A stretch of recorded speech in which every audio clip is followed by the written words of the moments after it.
بسم اللہ الرحمن الرحیم وصلی اللہ وسلم وبارک علی نبینا محمد وعلی آلہ وصحبہ اجمعین اللہم لا علم لنا الا ما علمتنا انک انت العلیم الحکیم اللہم علمنا ما ينفعنا وانفعنا بما علمتنا وزدنا علما یا رب العالمین اللہم ارزقنا الاخلاص فی الاقوال والاعمال اللہم اجعل عملنا فی رضاک آمین یا رب العالمین۔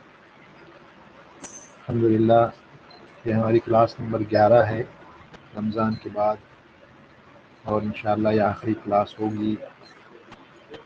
اگر ضرورت پڑی تو پھر ریویژن کے لیے ایک بار اور مل لیں گے ہم، ورنہ پھر یہ تو آخری کلاس ہے۔ امید ہے آپ لوگوں نے اور آپ لوگوں کی عید اچھے سے رہی ہوگی۔ دو چیزیں جو ہیں بڑی ریئر سی وہ باقی رہ گئی تھی، اس کو مکمل کرنے کے لیے ہم آج ملے۔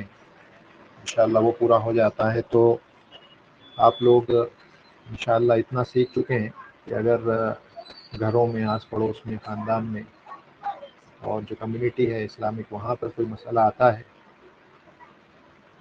تو آپ اس کو حل کر سکتے ہیں۔ آواز کم ہے کہہ رہے ہیں، واقعی آواز کم ہے یا آواز مناسب ہے؟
اب آ رہی ہوگی، آواز آ رہی ہوگی نا؟ خیر، ہم یہ بات کر رہے تھے کہ آج کے درس کے بعد جو درس نمبر 11 ہے، آپ لوگ اتنا سیکھ چکیں گے کہ اگر آپ کے گھر میں، خاندان میں، دوستوں میں، احباب میں، معاشرے میں، اسلامک سوسائٹی میں اگر کوئی مسئلہ آتا ہے میراث کا تو آپ اسے حل کر سکیں گے، کیونکہ عمومی طور پہ جو پیچیدہ مسئلے ہیں وہ بہت ریئر ہیں، مطلب ہو سکتا ہے کہ 1000 میں ایک ایسا کوئی مسئلہ ہے، ورنہ نارمل ہوں گے مسئلے، بیٹا بیٹی، باپ ماں بیوی، بس اسی طرح کے مسئلے ہوتے ہیں۔ اور اس کے لیے میں نہیں سمجھتا کہ ہمیں کیلکولیٹرز کی ضرورت پڑنی چاہیے۔ مناسخہ کے مسئلے بے شک ہمارے سوسائٹی میں، ہمارے معاشرے میں بہت عام ہے، جیسے ہم نے کہا کہ لوگ مر جاتے ہیں اور ان کا طریقہ تقسیم نہیں ہوتا، 10 سال، 15 سال، 20 سال، 50 سال، اور اس دوران 5 6 7 لوگ اور وارثین میں سے وفات پا چکے ہوتے ہیں، تو وہ حقدار تھے، ان کا حق دینا پڑے گا، اگرچہ کہ وفات پا گئے، ان کا حق دے کر کے ان کے وارثین میں بانٹنا پڑے گا۔ اسی کے لیے مناسخہ ہم نے پڑھا تھا، مینگو اورنجز جو ہم ایکول کر رہے تھے وہ اسی لیے تھے ساری چیزیں۔ اور اسی طرح سے مثلا رد کے مسئلے ہیں، تو یہ ساری چیزیں جو ہیں بنیادی جو اصولی باتیں ہیں یہ آنی چاہیے ہم کو، کیونکہ اہل علم کہا کرتے ہیں کہ من حرم الاصول حرم الوصول، تو ہمیشہ اپنے اصولوں کو، بیسکس کو، فاؤنڈیشنز کو مضبوط رکھیں، چاہے کوئی بھی سبجیکٹ ہو، یہی نہیں کوئی بھی سبجیکٹ ہو، چاہے وہ دینی ہو چاہے دنیاوی ہو، اپنے جو بیسکس ہیں، جو فاؤنڈیشنل پرنسپلس ہیں کسی بھی علم کے، کسی بھی سائنس کے، اس کو مضبوط رکھیں تو اس سے مدد ملتی ہے آگے بڑھنے میں اور کامیابی کو حاصل کرنے میں۔ تو وہ اس فن کے ساتھ، اس علم کے ساتھ بھی یہی معاملہ ہے کہ اپنے اصولوں کو مضبوط رکھیں۔ من حرم الاصول حرم الوصول، جو اصولوں سے محروم ہو گیا وہ اپنی جو مقصد ہے اس کو پانے سے، وہاں تک پہنچنے سے، اس کے وصول سے محروم رہ گیا۔ تو ہمیشہ اصولوں کو مضبوط رکھیں، اور اس علم کے جو اصول ہیں وہ اس کا فقہ ہے جو ہم نے پہلے پڑھ لیا اصحاب فروض تک، اس کے بعد حساب ہے، اس کے بعد حساب ہے۔ ہم حساب میں جاری ہیں۔ جب ہم رمضان میں ملے تھے تو ہم نے جو ہے میراث خنثیٰ کی، خنثیٰ مشکل ہرمافروڈائٹ وہ جس کا کہ جینڈر میل فیمیل کے درمیان کا ہے، نہ میل ہے نہ فیمیل ہے، اس کے بارے میں بات کی، اور حمل کی میراث ہم نے دیکھی تھی۔ آج جو ہے ہم الموت الجماعی اور ذوی الارحام اس کو سمجھیں گے۔ یہ دونوں کیسز بہت ریئر ہیں، جیسے ہم نے کہا تقریباً نادر وقوع، بہت ریئر ان کا جو ہے ایگزسٹنس ہوتا ہے کہ یہاں تک مسئلہ معاملہ پہنچے، لیکن پھر بھی ہو سکتا ہے کبھی پہنچ جائے، تو ہمیں ایک بیسک علم ہونا چاہیے۔ حالانکہ اسے حل کرنے کا طریقہ بالکل ویسا ہی ہے جیسا ہم نے مثلا جو جماعی موت ہے، سائملٹینیس ڈیتھس ہیں، بالکل ویسا ہے جیسے مناسخہ کا مسئلہ ہے۔ بس ایک پوائنٹر ہے، اس کو ہم سمجھتے چلیں گے، اور اسی طرح سے پھر ذوی الارحام میں کچھ بیسک چیزوں کو سمجھ لیں گے کہ وہ کون لوگ ہیں اور ان کے مسئلے کو حل کرنے کے طریقے کتنے ہیں، اور اس کو کچھ دو چار مثالیں ہیں، بہت زیادہ تو نہیں، کیونکہ بہت ریئر کیسز ہیں۔ آپ پھر اپنے طور پہ کچھ کیسز بنا کے اس کو حل کر سکتے ہیں، لیکن کتابوں کے اندر بہت زیادہ اس کے ذوی الارحام کے مسئلے نہیں ہوتے۔ میں نے 4 ایک مسئلے اس میں بیان کیے ہیں اور اس کو حل کر کے بتایا، تاکہ آپ لوگوں کے سامنے اگر مسئلے آ جائیں تو آپ اس کو اس طرح سے حل کر سکیں۔ تو پہلے ہم شروع کرتے ہیں جماعی موت سے۔ فصل فی الموت الجماعی، یعنی کہ سائملٹینیس ڈیتھس۔ اس کو میں فل اسکرین کر دیتا ہوں، نظر آ رہا ہوگا میں سمجھتا ہوں آپ لوگوں کو، کسی کو بولنا پڑے گا کہ نظر آ رہا ہے۔ تو یہ ہے فصل فی الموت الجماعی۔ موت الجماعی ہوتا کیا ہے اور اس میں مشکل اور مسئلہ پیدا کہاں ہوتا ہے؟ قدیماً پرانے دور میں جو موتیں ہوا کرتی تھیں وہ دیواروں کے گر جانے سے، سمندر میں غرق، پانی میں غرق ہو کر کے ڈوب جانے سے، اس طرح سے ہوا کرتی تھی۔ اسی لیے اسے جو ہے غرق کا مسئلہ یا ہدم کا مسئلہ اس طرح سے بھی کہا جاتا ہے، کیونکہ دیوار گرتی تھی، لوگ بیٹھے رہتے تھے ایک ساتھ، سب کے سب مر گئے، اس میں سب آپس میں رشتہ دار ہوتے تھے، کوئی کسی کا وارث، کوئی مورث۔ اسی طرح سے پانی میں جا رہے ہیں کشتی میں، پانی میں کشتی ڈوب گئی، سب کے سب مر گئے۔ تو اس وقت یہ مسئلہ ان چیزوں میں پیش آیا کرتا تھا، اسی لیے اس نام سے بھی اسے جانا جاتا ہے کہ غرق کا مسئلہ ہے یا دیوار گر جانے سے موت ہو گئی۔ آج اسے آپ کہہ سکتے ہیں الموت الجماعی، سائملٹینیس ڈیتھس۔ مثلا کار میں جا رہے ہیں، کار ایکسیڈنٹ ہو گیا، ایک فیملی کے لوگ ہیں، ماں باپ، بیٹا بیٹی، بھائی بہن وغیرہ، کار جو ہے ایکسیڈنٹ ہو گیا، سب کے سب مر گئے۔ پلین میں جا رہے ہیں، پلین کریش ہو گیا، سب کے سب مر گئے۔ تو یہ مسئلہ آ سکتا ہے، اب آج بھی اس طرح کے مسئلے آ سکتے ہیں۔ تو مسئلہ پیدا ہوتا ہے سب سے پہلے، جیسے ہم نے کہا کہ اولاً تو یہ پتا کرنا کہ من مات اولاً، سب سے پہلے مرا کون، کیونکہ ہم نے شروط جو پڑھی تھی اس میں یہی تھا کہ جو مورث ہوتا ہے اس کی موت کی تحقیق ہو جائے، یعنی وہ مر چکا یہ ثابت ہو جائے، اسی طرح سے وارث کا زندہ ہونا ثابت ہونا چاہیے۔ اسی لیے یہ پتا کرنا بہت ضروری ہے مرا کون پہلے۔ جو پہلے مرے گا وہ مورث بن جائے گا، جو بعد میں مرے گا وہ وارث بنے گا۔ اسی لیے پہلے کون مرا، بعد میں کون مرا، یہ پتا ہونا چاہیے۔ پہلا مسئلہ تو یہ آتا ہے۔ دوسرا مسئلہ یہ آتا ہے کہ مورث کون ہے اور وارث کون، مورث اور وارث کون ہے، یہ آپ کو پتا چلنا چاہیے۔ تیسری، اور اسی بنیاد پر 3 حالتیں کہتے ہیں پیدا ہو سکتی ہیں۔ ایک تو یہ سب کے سب ایک ہی وقت میں سب کی وفات ہوئی، سب کے سب ایک ہی وقت میں وفات پائے، اور تو سب کے سب مورث بھی ہوں گے یقیناً، لیکن وارث کوئی کسی کا نہیں ہوگا، کیونکہ وفات سب کی ایک ہی وقت میں ہوئی، ایک ہی سیکنڈ میں، ایک ہی سیکنڈ، ایک ہی وقت، ایک ہی منٹ، ایک ہی سیکنڈ میں سب کی وفات ہو گئی۔ تو سب کے سب مورث ہیں، وارث کوئی کسی کا نہیں ہے۔ یہاں پر کوئی مسئلہ نہیں ہے، یہاں پر ثابت ہو گیا سب ایک وقت میں وفات ہوئی، جو سیکنڈ ہے ان کے مرنے کا وہ بھی ایک سیم ہے، تو یہاں کوئی مسئلہ نہیں ہے، سب مورث ہوں گے، وارث کوئی کسی کا نہیں بنے گا، ان کے وارثوں میں پراپرٹی بانٹ دی جائے گی۔ دوسرا ہے کہ وقت موت کل معلوم بالضبط، ہر ایک کے مرنے کا جو وقت ہے پریسائزلی بالکل معلوم ہے، یعنی کہ کون پہلے مرا، کون بعد میں مرا، بالکل ایگزیکٹلی معلوم ہے۔ تو اس سے آپ کو مورث کا پتہ چل جائے گا، وارث کا پتہ چل جائے گا۔ تو جو پہلے مرا وہ مورث ہے، جو بعد میں مرا وہ وارث بن جائے گا۔ وقت بالکل معلوم ہے، یہاں پر بھی کوئی مسئلہ نہیں ہے۔ تیسرا یہ ہے کہ وقت موت الاشخاص لیسا بھی معلوم، یہ تیسری سچویشن ہے جہاں پہ جو مرنے والے ہیں ان کے مرنے کا وقت معلوم نہیں ہے، ٹھیک ہے۔ تو جمہور کے نزدیک اب اس والی سچویشن میں مسئلہ پیدا ہوتا ہے آخر میں، جہاں پہ اوقات معلوم نہیں ہے مرنے کے، بس پتا چلا کہ مر گئے، پلین کریش ہوا۔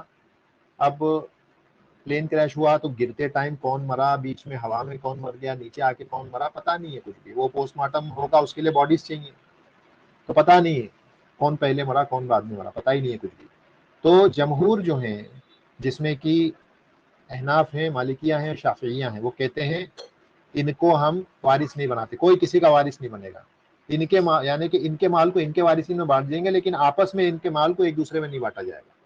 یہ جمہور کا قول ہے کہ ان کے مال کو آپس میں ایک دوسرے میں نہیں بانٹا جائے گا. مثلا مرنے والوں میں ماں باپ بیٹا بیٹی تھے، تو یہ جو مثلا چاروں مر گئے، تو جو باپ کا مال ہے وہ اس کی بیوی اور دونوں بچوں میں نہیں بانٹا جائے گا. اسی طرح سے بیوی کا مال اس کے شوہر میں اور اس کے دونوں بچوں میں نہیں بانٹا جائے گا. جو بیٹا مرا اس کا مال اس کے ماں باپ میں اور اس کی بہن میں نہیں بانٹا جائے گا. اسی طرح سے بیٹی جو مری اس کا مال اس کے ماں باپ اور اس کے بھائی میں نہیں بانٹا جائے گا. یہ جمہور کا قول ہے. حنابلہ کہتے ہیں نہیں، اس کو بانٹا جائے گا، اور یہ جو مرنے والے ہیں ایک دوسرے سے انہیریٹ کریں گے، ایک دوسرے سے یہ طریقے میں حصہ پائیں گے. لیکن کس میں؟ انہوں نے دو قسمیں کر دی مال کی. ایک کو انہوں نے مال تلاد کہا، مال تلاد، اور ایک مال طریف. اب یہ مال تلاد اور مال طریف کیا اگلی سلائیڈ میں آئے گا. مال تلاد وہ جو اصل مال تھا، اوریجنل، جو ان کے پاس مثلا جیسے ابھی ہم نے دیکھا 4 کی جگہ 2 کر دیں کہ ایک ساتھ ایک مثلا پلین میں جا رہے تھے، میاں بیوی پلین میں جا رہے تھے اور دونوں کی وفات ہو گئی کریش کی وجہ سے. تو یہ جو شوہر تھا اس کا بھی اپنا مال رہا ہوگا، اسی طرح سے بیوی کا اپنا پرسنل کچھ مال رہا ہوگا. تو یہ جو ان کے اوریجنل ویلتھ ہے اسے مال تلاد کہا حنابلہ نے. اور اس کے بعد ان دونوں کو ایک ایک کر کے الگ الگ سے مانا جاتا ہے کہ مثلا پہلے شوہر مر گیا اور بیوی کو اس کا وارث بنایا جاتا ہے. پہلے کیا مان لیتے ہیں؟ شوہر مرا اور بیوی بعد میں مری، یہ مان لیتے ہیں. 2 الگ الگ مسئلے بنیں گے. پہلے یہ مان لیں گے کہ شوہر پہلے مرا اور بیوی بعد میں مری، اس کا مطلب بیوی وارث بنے گی شوہر کے مال کی، تو بیوی کو وارث بنا دیتے ہیں. تو شوہر کے مال سے بیوی کو کچھ حصہ ملا. یہ جو حصہ شوہر کے مال سے بیوی کو مل رہا ہے اسے مال طریف کہا جاتا ہے. یہ نیا مال ہے جو اس کے پاس آ رہا ہے. ٹھیک ہے. تو بیوی کے پاس ایک اس کا خود کا اوریجنل مال تھا اور ایک شوہر کے مال میں سے، طریقے میں سے اس کو حصہ ملا. تو جو حصہ شوہر کے طریقے میں سے اس کو مل رہا ہے وہ جو ہے مال طریف کہلایا. اب یہ مال طریف جب بیوی کے مال میں جوڑ دیا جائے گا تو یہ انکریز ہو جائے گی نا بیوی کی پراپرٹی. تو کہتے ہیں کہ ایسی صورت میں جو بیوی کا جو مال طریف ہے یہ اس کے وارثین میں نہیں بانٹا جاتا واپس. کیوں؟ اگر ایسا کریں گے تو کہتے ہیں کہ دور لازم آئے گا. اور دور کیا ہوتا ہے؟ اگر آپ نے مائکروسافٹ ایکسل یوز کیا ہے تو آپ جانتے ہیں کہ سرکولر ریفرنسنگ کا پرابلم کبھی کبھی آ جاتا ہے. سیم سیل میں فارمولا ڈالا، اسی سیل کو کسی دوسرے سیل کے ریفرنس سے پھر آپ جب اس فارمولے کو واپس سے یوز کریں گے تو ایرر دیتا ہے مائکروسافٹ ایکسل. وہ ایرر آتا ہے سرکولر ریفرنسنگ کا، یعنی کہ جس سیل کو یوز کر کے فارمولا آپ نے بنایا پھر بعد میں اسی کو واپس سے ریفر کر رہے ہیں تو وہ سرکولر ریفرنسنگ دے دیتا ہے کہ تو گول گول گھوم رہا ہے مسئلہ. تو سیم ایسا ہی یہاں پر بھی ہے کہ جو مال طریف ہے وہ وارثین میں ڈسٹریبیوٹ نہیں ہوتا آگے، لیکن مال تلاد جو ہے اس میں ایک دوسرے کا وارث بناتے ہیں. اس کی مثال سے بات سمجھ میں آ جائے گی. جیسے دیکھیں مثال کے طور پہ یہاں پہ ایک مثال ہے، یہ ماں اور باپ ہیں یا میاں اور بیوی سمجھ لیں، جو مثلا زوج ہے اور زوجہ ہے. زوج کی ایک ماں ہے زندہ، یہ جو شوہر ہے یہ جو مر گئے، یہ دونوں ساتھ میں مر گئے، زوج اور زوجہ ایک ساتھ مر گئے. شوہر کی ایک ماں ہے زندہ وارثین میں، اور زوجہ کا باپ ہے وارثین کے اندر. اب یہ جو زوج ہے اس کے پاس ایک مال ہے، اس کا جو مال تلاد شوہر کا، مثلا 10 لاکھ روپے اس شوہر کے پاس اس کا مال ہے، جو اس کا طریقہ ہے وہ مال تلاد شوہر کا. اسی طرح سے بیوی کے پاس بھی مثلا 10 لاکھ روپے ہیں تو وہ بیوی کا مال تلاد ہے. ٹھیک ہے، ایکس اور وائی اس طرح سے. ان دونوں کا ایک بیٹا بھی ہے جو وارث بنے گا اب ان دونوں کا. ٹھیک ہے، تو وہ مال جو شوہر بیوی سے طریقے کے طور پہ حاصل کرے گا اسے طریف کہا جائے گا. مطلب ہم نے جسے کہا نا کہ اگر بیوی کو ہم پہلے مار دیں کہ بیوی پہلے مری، اس کا مطلب شوہر اور یہ باپ، اس بیوی کا باپ، شوہر اور بیٹا، یہ تینوں وارث بنیں گے. یہ تو ماں تو نہیں بنیں گے، تو ساس ہے، ساس کو تو حصہ نہیں ملتا طریقے میں اس عورت کے طریقے میں. اس والی عورت کو، کیونکہ یہ شوہر کی ماں ہے، ساس حصہ نہیں پاتی. تو زوجہ کو جب ہم پہلے ماریں گے تو زوج اس کے وارث میں ہوگا زوجہ کا باپ اور یہ بیٹا، 3 وارث ہوں گے، تو زوجہ کا مال ان تینوں میں بٹے گا. تو یہ ایکس میں سے کچھ حصہ زوج کے پاس جائے گا جسے ہم کیا کہیں گے، طریف کہیں گے. ٹھیک ہے، تو وہ اے ہو گیا. اس کے بعد دوسرے کیس میں ہم کیا کریں گے، شوہر کو مار دیں گے پہلے. تو جب شوہر کو ماریں گے تو شوہر کے وارثین میں ماں ہوگی، یہ بیوی ہوگی اور یہ بیٹا ہوگا. ٹھیک ہے، تو شوہر کے اس وائے مال میں سے کچھ حصہ اس بیوی کو جائے گا جو مال طریف کہلائے گا. اب یہ جو بی ہے واپس سے اس بی میں سے پھر سے جب ہم ان کے وارثین کو ڈھونڈیں گے، کیونکہ ہو کیا رہا ہے، یہ میاں اور بیوی دونوں مر چکے ہیں، تو ان کا جو مال ہوگا جو ان کو ملا ہے اے اور بی مناسخہ کی طرح، اس کے بعد ان کے وارثین جو ان کا بیٹا ہے اور باپ ہے، اسی طرح سے بیٹا اور لوٹانا پڑے گا نا اس اے کو. تو جب وہ لوٹاتے ہوں گے تو میاں اور بیوی کو اس میں کنسیڈر نہیں کیا جائے گا دوبارہ. یہ حنابلہ کا مسئلہ ہے. حنابلہ کے نزدیک اس طرح سے حل کیا جاتا ہے، جس کی مثال ابھی سلائیڈ میں. تو مال طریف اور مال تلاد بس یہی کون جو ویلتھ تھی، جو مال تھا، جو طریقہ تھا وہ ہے. اور مال جو تلاد ہے وہ جو نیا طریف جو ہے، جو نیا آیا ہے، جو طریقے کے طور پہ حاصل ہوا ان دونوں کو، وہ مال طریف کہلاتا ہے. اب دیکھیں یہ جو مسئلہ ہے یہاں پہ مثلاً 2 مرنے والے ہیں. یہ مثلاً ایک آدمی اور ایک عورت، یہ آدمی اور عورت مر گئے، میاں بیوی تھے ایک ساتھ مر گئے. ٹھیک ہے نا، یہ زوج اور زوجہ ایک ساتھ مر گئے. جو پہلا مسئلہ ہم بنا رہے ہیں، یہ والا جو فرسٹ مسئلہ آپ کو نظر آ رہا ہے، اس میں ہم نے پہلے یہ مان لیا کہ شوہر پہلے مرا، یہ آدمی پہلے مر گیا اور بیوی اس کے بعد مری، ہم نے یہ مان لیا. ٹھیک ہے، کیونکہ حنابلہ کے نزدیک ایسے ہی اس کو حل کیا جاتا ہے. جمہور کے نزدیک کیا ہے، وہ بناتے ہی نہیں ان کو ایک دوسرے کو وارث، تو ان کے یہاں مسئلہ ایسا ہوتا ہی نہیں. سیدھا سیدھا یہاں پہ زوجہ آئے گی ہی نہیں. زوج کے کون کون وارثین ہیں، بیٹا اور ماں، صرف ان کو زوج کے مال میں سے دے دیا جاتا ہے.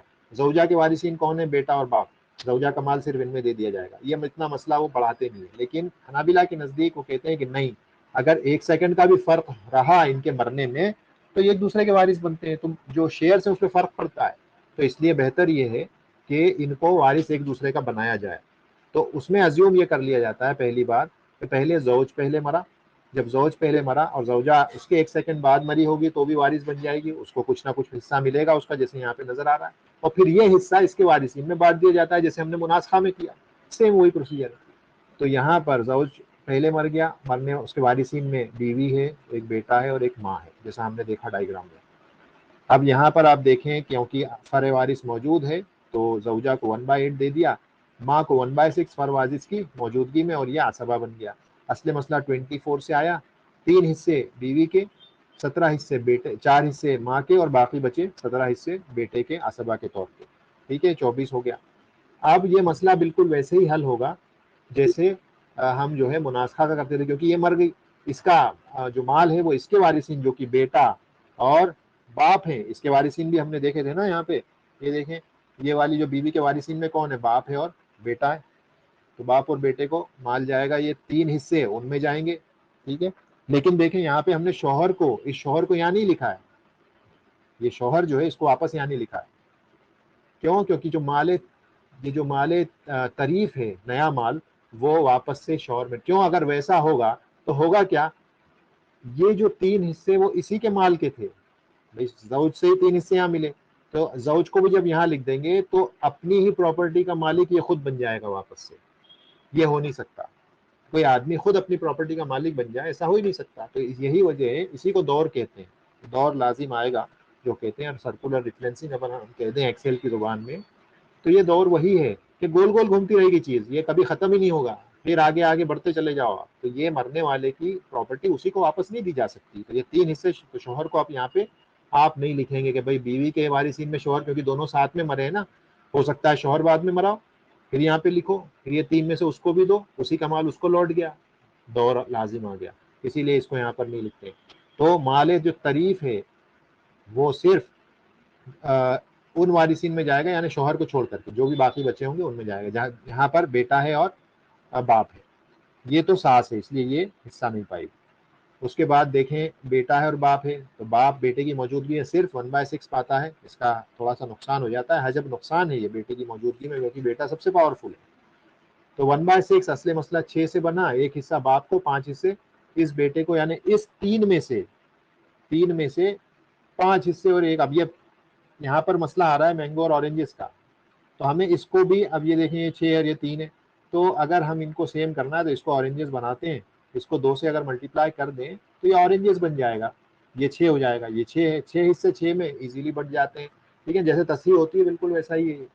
تو ہم نے 2 سے اس پورے کالم کو ملٹیپلائی کر دیا تو یہ 6 ہو گیا، جو یہ حصے بٹنے والا ہے اس بیوی کے وہ 6 حصے یہاں پہ بھی نظر آ رہے ہیں، یہ 17 2 34 ہو گیا، یہ 4 2 8 ہو گیا۔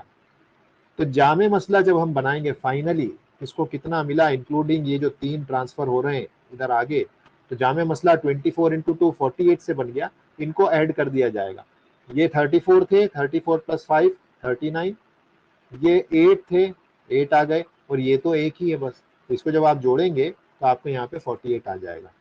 تو یہ اس طرح سے جو شوہر کی اوریجنل پراپرٹی تھی وائے، ہم نے وہاں پہ لکھا تھا اس کا جو مال تلاد ہے وائے، وہ 48 حصوں میں بانٹا جائے گا، اس 48 میں سے 39 بیٹے کو دے دیے جائیں گے، 8 اس کے مرنے والے کی ماں کو، اور 1 مرنے والے کی سسر کو، ٹھیک ہے نا، مرنے والے کے سسر، وہ سسر کو اصل میں ڈائریکٹلی اس سے نہیں جا رہا ہے، وہ اس بیوی کے حصے میں جو آیا تھا اس سے لوٹ کر کے جا رہا ہے، ٹھیک ہے نا، اس لیے یہ نہ سمجھیں کہ سسر جو ہے وہ میراث میں یا طریقے میں حصہ پاتا ہے، اصل میں وہ حصہ اس کا پا رہا ہے اس بیوی کا، تو ہم نے جامع مسئلہ بنا دیا اس لیے نظر ایسا آ رہا ہے، لیکن یہ اصل میں 48 ٹوٹل پراپرٹی کے حصے بنا ہے، ایک حصہ جو بیوی سے اس کی بیٹی سے، یہ مرنے والی کی بیٹی سے جو مل رہا تھا وہ حصہ اس کو گیا ہے، اصل میں وہ اس کے داماد کا حصہ نہیں ہے، داماد سے کوئی حصہ نہیں پا رہا وہ۔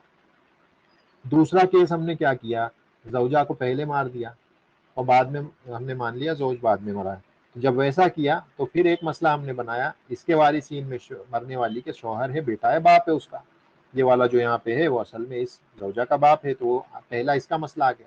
اب یہ 1/4 ہوا کیونکہ فروارث موجود ہے، یہ 1/6 ہے کیونکہ فروارث موجود ہے، اور یہ عصبہ بن گیا۔ مسئلہ بنا 12 سے، 3 حصے دے دیے، 2 حصے باپ کو اور 7 حصے اس بیٹے کو مل گئے، 7 2 9 3 12۔ اب یہ جو 3 حصے ہیں یہ مناسخہ جیسا ہم کرتے ہیں اس کا حل کرتے ہیں، اسی طرح سے 3 حصے اس زوج کے وارثین میں چلے جائیں گے، اسے تو ہم کچھ بھی نہیں دیں گے ورنہ دور لازم آ جائے گا، ٹھیک ہے نا، تو مال طریق میں سے اس کو کچھ بھی نہیں ملے گا۔ اس کے وارثین میں بیٹا ہے اور ماں ہے، یہ جو ماں یہاں پہ نظر آ رہی ہے وہ سیم ماں اس کے وارثین میں یہاں پر ہے، تو یہ 3 حصے بیٹے اور ماں میں جائیں گے، کس پرپورشن میں جائیں گے اس کے لیے ایک الگ مسئلہ ہم کو بنانا پڑے گا کہ 3 حصے کس پرپورشن میں ان کو دیے جائیں، تو ان کا جو شیئر ہے اس پرپورشن میں دیے جائیں گے، تو یہ 1/6 عصبہ، یہاں پر 6 سے اصل مسئلہ بنا، ایک حصہ ماں کو، 5 حصے بیٹے کو۔ مسئلہ یہاں پر بھی وہی ہے، مینگو اورنج، اس کو اورنج بنانا پڑے گا، تو اس کے لیے اس پورے کالم کو اگر ہم 2 سے ملٹیپلائی کر دیں تو یہ 6 ہو جائے گا، تو 12 انٹو 2 24۔ آپ کوئی کہے کہ صرف اسی کو ہم 6 بنا دیں تو ایسا نہیں ہوتا ہے نا، اس کو اگر 6 بنا دیں گے تو یہ جو پرپورشن ہے وہ چینج ہو جائیں گے، ہم کو ان کے پرسنٹیجز بھی سیم رکھنے ہیں، اس کے لیے لازم ہے کہ پوری کے پوری کالم کو ملٹیپلائی کریں سیم نمبر سے، جب ویسا کریں گے تو ان سب کے پرسنٹیجز سیم رہیں گے، اس پہ کوئی اثر نہیں پڑے گا، بس نمبر آف پارٹس بڑھا دیں گے۔ مثلا پیزا ہے، کھانے والے 4 ہیں، 4 حصے کاٹ کے کھا لو، کھانے والے 8 ہو گئے، 8 حصوں میں بانٹ کے کھا لو، پیزا تو وہی رہا نا، بس آپ نے کیا کیا اس کے حصے بڑھا دیے، تو وہی مسئلہ یہاں پر بھی ہے۔ تو آپ نے اس پورے کالم کو 2 سے ملٹیپلائی کیا تو یہ 6 ہو گیا، یہ 14 ہو گیا، یہ 4 ہو گیا، یہ 6 اور 6 اب میچ ہو گئے، 6 اور 6 میچ ہو گئے، تو یہ 6 حصے 6 میں آسانی سے بٹ گئے، 5 بیٹے میں 1 ماں میں۔ اس کے بعد جامع مسئلہ ہم نے بنایا 24 سے بنا، دیکھیں 12 2 24، تو 24 سے بنا، اس کا تو مسئلہ ہی ختم ہو گیا، یہاں پہ 14 تھے پلس 5 19، یہاں پر 4 ایسا کا ایسا آ گیا، اور یہ ایک حصہ اس مرنے والی کی جو ساس کو ملا وہ اصل میں اب یہ جو اس کے بیٹے کو مل رہا تھا، اس عورت کے بیٹے کو جو حصہ مل رہا تھا 3، اس میں سے اس کو وہ اصل میں ٹرانسفر ہو کر کے ایک حصہ ملا ہے، جب آپ ٹوٹل کریں گے تو 24 ہوگا، تو بیوی کا جو اوریجنل ویلتھ تھی، جو مال طلاد تھا، اس کو 24 پارٹس میں آپ بانٹیں گے، اور اس کے بعد میں اتنے اتنے حصے ان کے وارثین میں آپ دے دیں گے۔ تو دیکھیں بیٹے کو جو ہے اب جو اس کا باپ تھا اس کے مال میں سے 39 حصے ملے 48 میں سے، اور 19 حصے 24 میں سے ملے اس کی ماں کے جو طریقہ تھا اس میں سے، تو اتنا سارے حصے اس کو ملے، یعنی کافی بڑی رقم اس کے پاس گئی۔ تو یہ اس طرح سے ہم جو ہے جماعی موت جو ہے، الموت الجماعی، اس کو اس طرح سے حل کیا جاتا ہے، اس میں کچھ بھی نہیں، بس اتنا ہی ہے جو دیکھا جائے تو، بس یہ بالکل مسئلہ 2 مسئلے اس میں الگ الگ بنیں گے، اور جتنے مرنے والے ہوں گے اتنے مسئلے آپ کو پھر الگ بنانا پڑیں گے، یہاں پر تو صرف 2 مرنے والے ہیں تو 2 مسئلے بنے، جیسے ہی مرنے والے بڑھیں گے تو ان مسئلوں کو بھی آپ کو بڑھانا پڑے گا۔ بس اتنا. اور اس کے بعد حل کرنے کے لیے آپ کو جو مناسخہ کا اپروچ ہے وہ سیم اپروچ آپ کو لے کر کے چلنا پڑے گا. اب ہم چلتے ہیں ذوی الارحام میں. ٹھیک ہے نا, ہم چلتے ہیں ذوی الارحام میں. مناسخہ ہم پڑھ چکے, تو اس کو ابھی پڑھنے کی, یہ خنثیٰ کا بھی ہم نے. اب ذوی الارحام میں آ جائے. ذوی الارحام کا جو معاملہ ہے, ذوی الارحام ہوتے کون ہیں؟ تو اگر لغتاً اس کی تعریف دیکھی جائے, لینگویج میں لنگوسٹیکلی ذوی الارحام کی تعریف دیکھی جائے, تو اصل میں جو ذوی الارحام, یہ ارحام رحم کی جمع ہے, رحم کی. اور رحم کہتے ہیں یوٹرس کو, رحم کہتے ہیں یوٹرس کو. تو یہ یعنی اس سے مراد ہے رشتہ داری. ذوی الارحام مطلب جو رشتہ رکھنے والے ہیں وہ مراد ہے, جو رحم سے جڑے ہیں. ٹھیک ہے نا, یہ وہ مراد ہے. تو ہر وارث لغت کے حساب سے اگر آپ دیکھیں گے تو وہ ذوی الارحام ہوتا ہے, چاہے وہ اصحاب فروض ہوں, چاہے وہ عصبہ ہوں, وہ چاہے وہ ہوں جو حصہ نہیں پاتے, وہ بھی سب کے سب کہیں نہ کہیں رشتے جو ہے اس سے جڑے ہوئے ہیں, رحم کے رشتے سے. تو وہ سب ہوتے ہیں لینگویج میں. لیکن اگر ہم بات کریں اس علم کی اصطلاح میں, تو پھر یہ کون ہے؟ یہ وہ لوگ ہیں جو اصحاب فروض اور عصبہ کے علاوہ ہوتے ہیں. اسے ٹیکنیکلی علم میراث کی جو ڈکشنری ہے اس میں اگر ذوی الارحام ہم کہیں گے تو اس سے مراد ہوں گے وہ لوگ جو نہ اصحاب فروض ہیں اور نہ عصبہ ہیں. ان کے علاوہ باقی جو رشتہ دار بچتے ہیں وہ مراد ہیں یہاں پہ.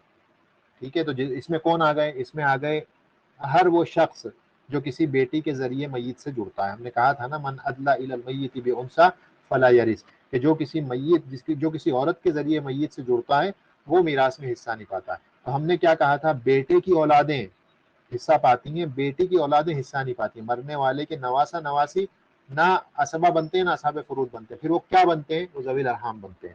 اگر اصحاب فروض اور عصبہ موجود نہیں ہوں گے تو اس صورت میں پھر یہ جو ذوی الارحام ہے یہ حصہ پائیں گے.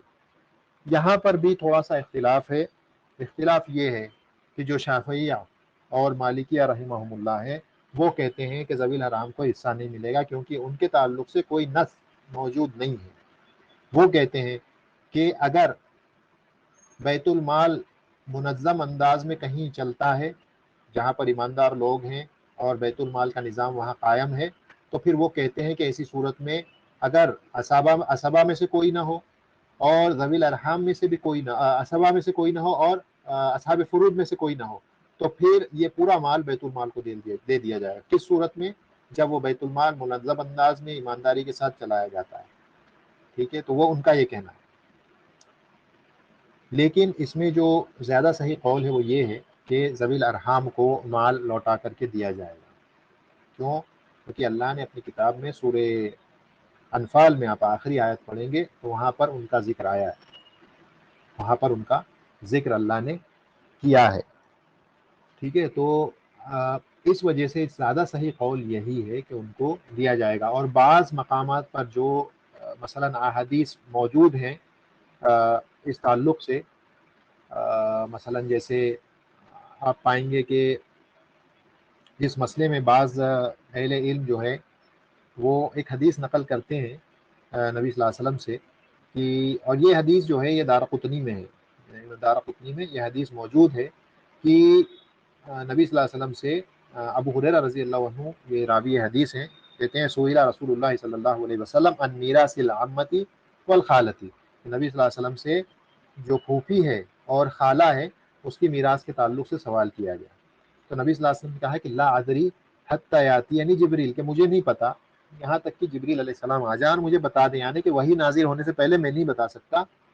پھر کہتے ہیں ثم قال این السائل, کہ وہ پوچھنے والا کہاں ہے, عن المیراث العمۃ والخالۃ, جس نے پھوپھی اور خالہ کی میراث کے تعلق سے پوچھا تھا وہ پوچھنے والا کہاں ہے.